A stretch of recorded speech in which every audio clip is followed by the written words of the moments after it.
بسم الله الرحمن الرحيم أعزائي التلاميذ السلام عليكم ورحمة الله وبركاته.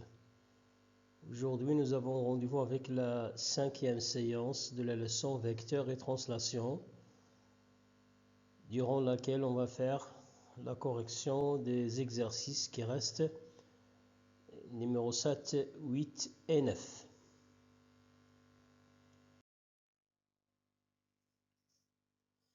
Pour l'exercice 7, ABCD est un parallélogramme de centre I.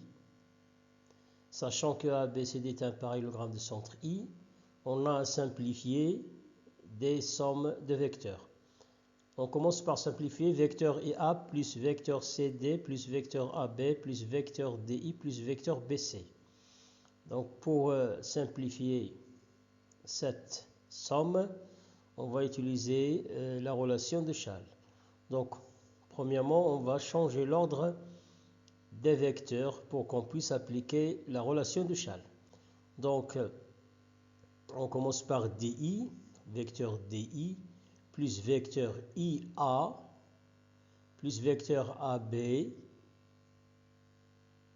plus vecteur BC, et ensuite le vecteur CD. DI plus IA égale le vecteur DA, plus vecteur AB, on laisse le vecteur AB, et BC plus vecteur CD égale le vecteur BD. Donc on a appliqué deux fois la relation de Schall. Ensuite, on a vecteur DA plus vecteur AB, en appliquant la même relation, on obtient DB. DB plus le vecteur BD égale vecteur DD égale le vecteur nul. Pour la deuxième expression, vecteur ID plus vecteur IC plus vecteur IB plus vecteur IA, sachant que I est le centre du parallélogramme ABCD. Donc on a ABCD un parallélogramme de centre I. Donc I est le milieu des segments AC et BD, le milieu des diagonales du parallélogramme ABCD. Donc puisque I est le milieu du AC, donc le vecteur IA égale le vecteur CI, d'après ce qu'on a fait. Et I, le milieu de BD, donc le vecteur IB égale au vecteur DI. Donc dans cette expression, on va remplacer le vecteur IB par DI et on va remplacer le vecteur IA par le vecteur CI. On obtient donc vecteur ID plus IC plus... À la place de IB, on va mettre DI et à la place de IA, on va mettre CI. Et on obtient cette nouvelle somme. ID plus IC plus DI plus CI. On va changer l'ordre. On obtient donc vecteur DI plus vecteur ID plus vecteur CI plus vecteur IC. Donc si on applique la relation de Schall, on obtient vecteur DD plus vecteur CC est égal au vecteur nul plus vecteur nul égale au vecteur nul. Ainsi, on a simplifié cette expression. Passons maintenant à l'exercice numéro 8, dans lequel on a M, le milieu du segment EF. Et on a à simplifier ces trois expressions. On commence par simplifier la somme ME plus MF. Vecteur ME plus vecteur MF. D'après la figure qu'on a ici, on voit que les vecteurs ME et MF sont opposés. Donc leur somme va être égale à 0. On essaie de le montrer. Donc on a vecteur ME plus vecteur MF. Le vecteur MF, on va le remplacer par le vecteur EM. Parce que puisque M et milieu du segment EF, donc le vecteur EM égale le vecteur MF. Donc on remplace MF par EM. On obtient donc vecteur ME plus vecteur EM égale vecteur MM égale vecteur nul. Ensuite, cette deuxième somme, 2 fois le vecteur EF. On sait bien que 2 fois le vecteur EF signifie vecteur EF plus vecteur EF. Oui, 2 fois EF moins vecteur FM plus vecteur EM, toujours M est le milieu du segment EF. Donc, égale 2 fois vecteur EF plus vecteur EM, on va changer l'ordre, on obtient EM, et reste moins le vecteur FM, on l'écrit à la fin, plus MF. On a intérêt toujours à supprimer les soustractions qu'on a pour appliquer correctement la relation de Schall. On obtient donc 2 fois vecteur EF plus, et on applique la relation de Schall EM plus MF égale le vecteur EF. On obtient donc 2 fois le vecteur EF plus le vecteur EF, ça fait 3 fois vecteur EF. Ainsi, on a simplifié cette expression. La dernière pour l'exercice numéro 8, vecteur EM moins FE moins FM plus 2 fois ME. Donc la première des choses qu'on va faire, on va essayer d'enlever les soustractions qu'on a. Donc on obtient vecteur EM moins FE, c'est plus EF, moins FM, c'est plus MF, plus 2 fois ME. Le vecteur 2 fois ME, ça veut dire le vecteur ME plus vecteur ME. Regardons ici sur la figure, le vecteur ME plus vecteur ME.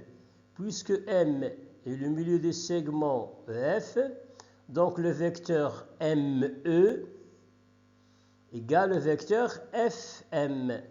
Donc 2 fois le vecteur ME, si on veut écrire 2 fois le vecteur ME d'une autre façon, c'est 2 fois ME est égal au vecteur ME plus FM. Ça veut dire FM plus ME. Donc, 2 fois le vecteur ME, 2 fois le vecteur ME est égal au vecteur FE. On l'a remplacé ici par le vecteur FE. Parce que le vecteur FE, j'explique encore une autre fois. Le vecteur FE égale le vecteur FM plus le vecteur ME. Puisque M est au milieu du segment EF, donc le vecteur FM est égal au vecteur ME. Donc, le vecteur FE est égal au vecteur ME plus vecteur ME, qui est égal à 2 fois ME. Bon, passons maintenant. Maintenant, on va changer l'ordre.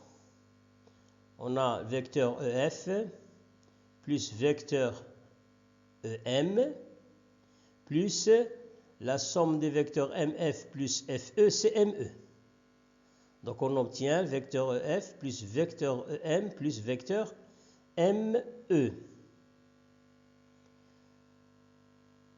On garde vecteur EF plus vecteur EM plus vecteur ME, ce sont deux vecteurs opposés, leur somme est égale au vecteur nul.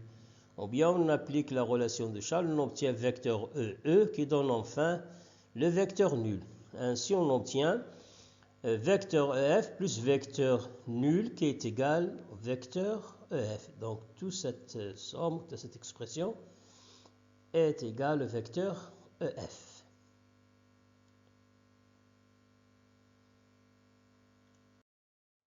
Passons maintenant à l'exercice numéro 9.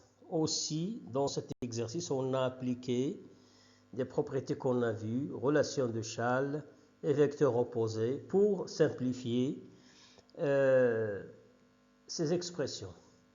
La première, montrer que le vecteur AB plus vecteur BC plus vecteur CA, que cette somme est égale au vecteur nul. C'est simple de le faire. Vecteur AB plus vecteur BC plus CA, en appliquant directement la relation de Schall, AB plus BC égale à AC, AC plus vecteur CA égale vecteur AA égale vecteur nul. Donc on a montré que cette somme égale à vecteur nul. La même chose aussi pour cette expression, montrant qu'elle est égale au vecteur nul. Donc on a vecteur AB plus vecteur CD moins AD moins CB. On va enlever les soustractions, les moins. On obtient donc vecteur AB plus vecteur CD moins ADC plus DA et moins CBC plus BC. Ensuite, on change l'ordre. Donc, on a ici vecteur AB plus vecteur BC plus vecteur CD plus vecteur DA. On applique la relation de Charles. Donc, AB plus BC, c'est AC. Et CD plus DA égale CA. AC plus CA égale vecteur A égale vecteur nul. Donc, c'est simple. Pour la dernière, montrons que AC plus BC plus AB égale 2 fois AC. La même chose, on applique la relation de Charles. Donc, on a la somme AC plus BC plus AB égale, on change l'ordre, on ordonne les vecteurs comme on veut. Donc, il est égal au vecteur AB plus vecteur BC plus vecteur AC. AB plus BC égale au vecteur AC plus le vecteur AC égale à 2 fois vecteur AC. Ainsi, chers élèves, on a terminé la correction des exercices. Pour l'instant, je vous laisse. Bon courage. Assalamu alaikum wa rahmatullahi wa barakatuh.